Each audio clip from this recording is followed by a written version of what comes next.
YSRCP MLA RK రోజాపై కక్ష సాధింపు కొనసాగుతోంది. మరో ఏడాది పాటు సస్పెన్షన్కు ప్రివిలేజ్ కమిటీ సిఫార్సు చేయడాన్ని వైఎస్ఆర్సీపీ కక్ష సాధింపుగానే భావిస్తోంది. ఇప్పటికే ఏడాది పాటు సస్పెండ్ అయిన రోజాపై మళ్లీ చర్యలకు సిద్ధపడడం ప్రజాస్వామ్యవాదులను ఆశ్చర్యపరుస్తోంది. సోమవారం శాసనసభలో రోజా వ్యవహారంలో ఏం జరగబోతుందన్న ఉత్కంఠ సర్వత్రా నెలకొంది. ఎమ్మెల్యే రోజాపై కక్ష కొనసాగింపు, ప్రభుత్వంపై వైఎస్ఆర్ కాంగ్రెస్ పార్టీ ఆగ్రహం. సోమవారం సభలో నిర్ణయం, మరో ఏడాది సస్పెన్షన్ కు ప్రివిలేజ్ కమిటీ సిఫార్సు. ఇప్పటికే ఏడాది పాటు రోజా సస్పెన్షన్.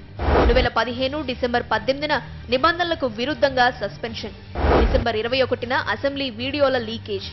వీడియోలపై ఇప్పటికీ జరగని దర్యాప్తు. రోజాపై మాత్రం విచారణ, సస్పెన్షన్ కు సిఫారసు. స్పీకర్ నిర్ణయంపై సర్వత్రా ఉత్కంఠ.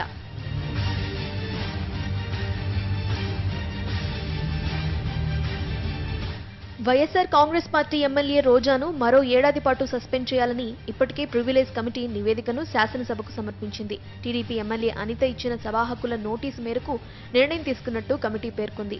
ఎమ్మెల్యే రోజా హాజరై వాదనలు వినిపించి లిఖితపూర్వకంగా వివరణ ఇచ్చిన కమిటీ ఏడాది పాటు సస్పెండ్ చేయాలని సిఫారసు చేసింది. అసలు ఈ వివాదం గతంలోకి వెళితే చాలా ఆసక్తికరమైన విషయాలు బయటపడతాయి. 2015 డిసెంబర్ 18న కాల్ మనీ సెక్స్ రాకెట్ వివాదంపై జరిగిన గొడవలో ఎమ్మెల్యే రోజాను సస్పెండ్ చేశారు. ఆ రోజు సెక్షన్ 340(2) ప్రకారం ఏడాది పాటు సీఎం చంద్రబాబుని రోజా దూషించారని పేర్కొంటూ సస్పెండ్ చేశారు. కానీ అసలు ఆ నిబంధనల ప్రకారం ఏడాది పాటు సస్పెండ్ చేయడానికి వీల్లేదు. రోజా కోర్టు నుండి అనుమతి తెచ్చుకున్నా ఆమెను సభకు హాజరు కానివ్వలేదు. ఇప్పుడు ఆ ఏడాది పాటు సస్పెన్షన్ కాలం కూడా ముగిసింది. ఇంకా సస్పెన్షన్ ముగిసి వారం రోజులు కూడా కాకముందే రోజాపై మళ్లీ సస్పెన్షన్ కు అధికార పార్టీ రంగం సిద్ధం చేసింది. ఇది ముమ్మాటికి చంద్రబాబు కక్షేనని, మహిళా సమస్యలపై గట్టిగా నిలదీస్తున్నందుకే రోజాపై కక్ష కట్టారని వైఎస్ఆర్ కాంగ్రెస్ పార్టీ ఎమ్మెల్యేలు ఆరోపిస్తున్నారు. అనిత గారు దళిత సమస్యల మీద ఏ రోజు మాట్లాడినటువంటి ఒక దళిత ఎమ్మెల్యే, నేను దళితురాలను కాబట్టి రోజా గారు ఈ రకంగా నన్ను అనడం జరిగింది అని చెప్పినటువంటి అనిత గారు ఈరోజు దళితుల్ని అవమానించడం లేదా అని మేము అడుగుతున్నాం. టీడీపీ ఎమ్మెల్యే అనిత గతంలో చేసిన ఫిర్యాదును కూడా వైఎస్ఆర్సీపీ తప్పుపడుతోంది. డిసెంబర్ 18న కాల్మనీ వివాదం జరిగితే డిసెంబర్ 22న 4 రోజుల తర్వాత ఎమ్మెల్యే అనిత రోజాపై సభా హక్కుల నోటీసు ఇచ్చారు.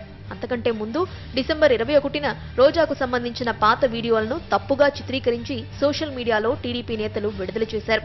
ఆ తర్వాత ఎమ్మెల్యే అనిత సభలో 0 అవర్లో ఫిర్యాదు చేశారు.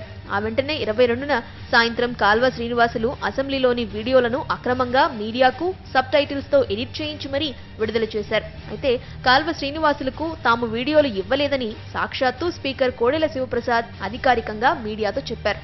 అంతేకాదు వీడియోలు ఎలా బయటకు వెళ్లాయన్న విషయమై విచారణ చేస్తామని కూడా ప్రకటించారు. కానీ ఇప్పటి వరకు ఆ విచారణ జరగలేదు. కానీ ఎమ్మెల్యే రోజాపై సభా హక్కుల సంఘం విచారణ మాత్రం పూర్తయింది. కమిటీ ముందు రోజా హాజరై లిఖితపూర్వకంగా వివరణ కూడా ఇచ్చారు. అయినా కమిటీ రోజా వివరణతో సంతృప్తి చెందలేదని చెప్పి మరో ఏడాది పాటు సస్పెండ్ చేయాలని నిర్ణయం సభకు వదిలిపెడుతూ నివేదిక ఇచ్చారు. సోమవారం ఈ విషయమై స్పీకర్ సభలో ఈ అంశాన్ని చర్చకు అనుమతిస్తారా? అనుమతిస్తే రోజాను మళ్లీ సస్పెండ్ చేస్తారా? లేక గతంలో సుప్రీంకోర్టు చేసిన సూచన మేరకు వివాదాన్ని ఎలాంటి సస్పెన్షన్ లేకుండా పరిష్కరిస్తారా అన్న ప్రశ్నలపై సర్వత్రా చర్చ సాగుతోంది.